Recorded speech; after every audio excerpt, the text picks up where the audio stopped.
Look at the operational integration now, because most M&A activities, most acquisition fell on integration, on execution.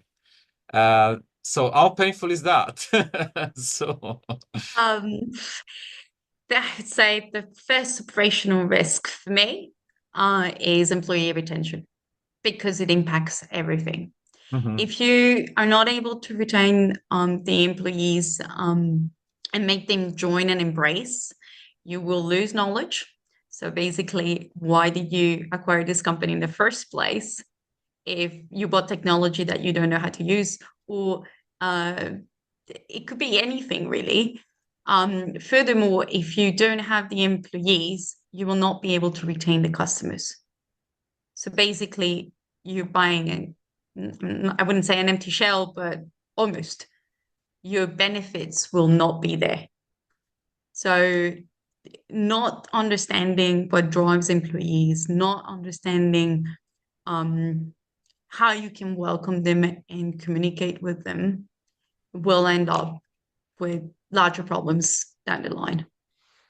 Now, thank you for uh, putting the employee issue at the top of the list, really, because what we tend to see is in the underestimation about this. I mean, for example, the acquisition to be done in India requires for you to be there to really meet the people. You can't do an acquisition remotely without really understanding the culture, but going there, meeting the people, um, talking to them a lot. Do you think that's the first operational risk that get underestimated after acquisition? Is it really the importance of the employees? Yeah. Yeah, I truly believe so. In particular for bolt-ons in Asia, knowledge of how the business operates is usually centered on very few employees. So Mhm. losing one could end up being not being able to invoice, not being able to service or organize logistics, or there's people were driving that business and not understanding the relationship between those employees and the customers could end up in a disaster. I always say many times, and this is obviously regardless of any business special circumstance, productivity drives the world. Now, people drives productivity.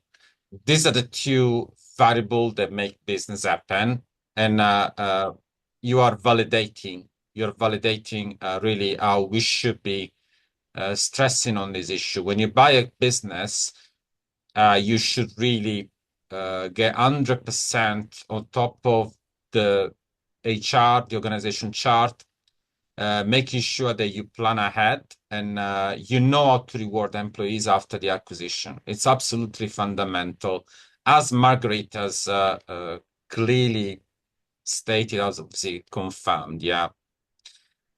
Success stories. Tell us about success stories where integration works so well that you could not believe it, or where it actually did he ever happen, by the way? I think that if by flawless you mean no mistakes and no changes, and that just doesn't exist. At least I have not experienced it. What I would say a flawless execution or integration looks like is where there is the right communication in order to take proactive decisions, where there is the capacity to adapt plans and take prioritizing actions, when there's a real embrace across all functions. So it's understanding that it's not just finance or operations, but that they're all linked and they succeed in one makes they succeed in the other. That's for me when you achieve a flawless, basically integration. It's like a puzzle. You have to click so many moving parts, yeah? It's what makes it fun, though. Yeah, No, absolutely. that's yeah, I mean obviously it's about creating really the you know the business that will be successful. On the flip side, what is what is a reason you commonly experience why integrations fail in Asia? I mean, you already told us about some example before, but feel free to expand on that. So for me would be a due diligence that is too light. Mm-hmm. So problems were not brought to the surface, and so they're not reflected in the integration plan. They were not planned for. So that's the first. The second would be overly optimistic business plan, Mm-hmm. where growth was exaggerated and costs were underestimated because you're in it, you from the start you start with issues. Mm-hmm. Um, Not adapting your integration plan. Also understanding that sometimes, in particular in Asia, acquisitions are new for people, and they also represent extra work. And so understanding that you need to drive both things, the acquisition, but still run your current business. Because the idea is not to have a wonderful integration, but then your original business is facing issues. Mm-hmm. I The think other people. thing that I would add is not understanding, sorry, I interrupted you, No, no, go ahead. not Go ahead, Margaret. understanding that the real good reasons why you selected that business. And those need to be brought to the surface and integrated. It's not about I take your customers and I empty your shelves and you do everything as I do. This is not why you pick that target. So what makes them unique and how can you improve both businesses by bringing them together? So really selecting the target and sticking to the reason why I select the target. Yeah, is that Right. correct? Correct. Yeah, yeah.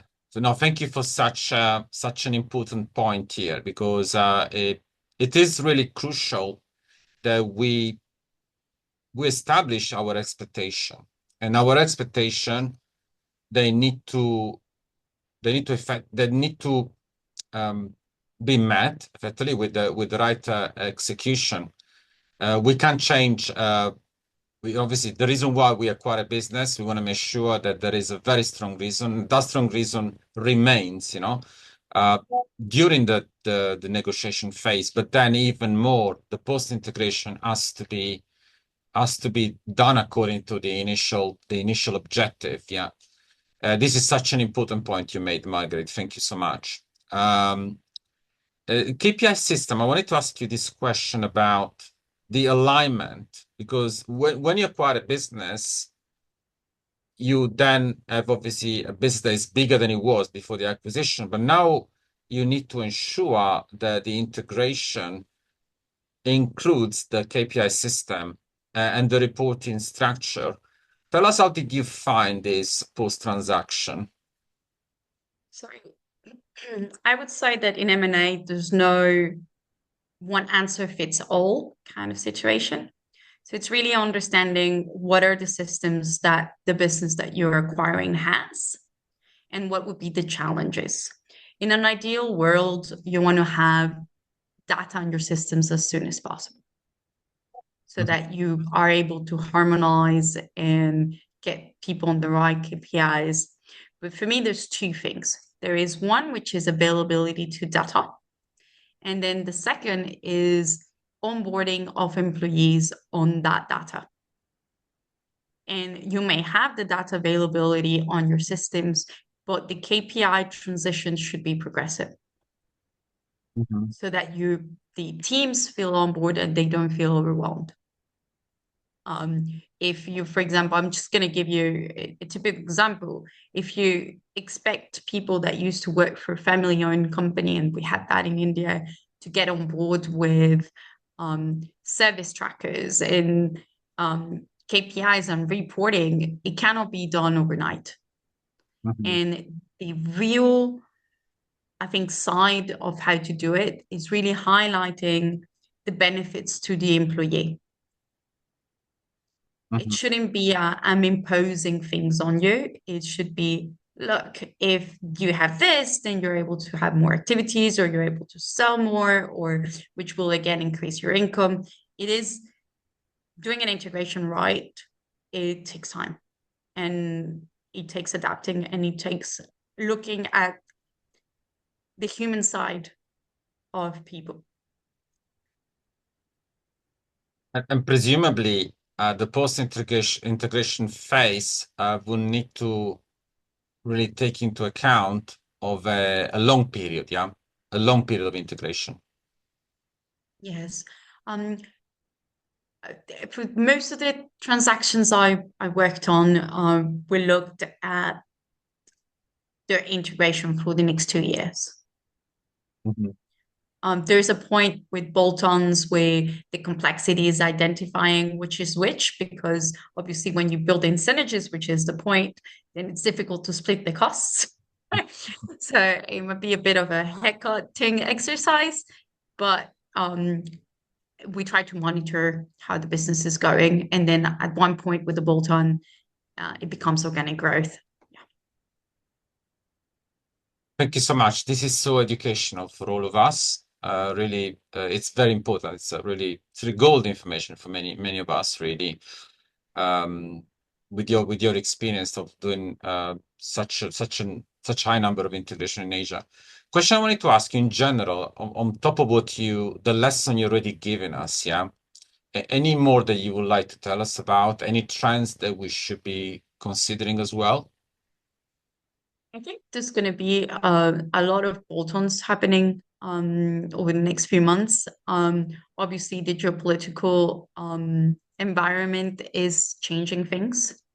We have growth expectations in Asia, in countries you mentioned. So obviously, China, India, Indonesia.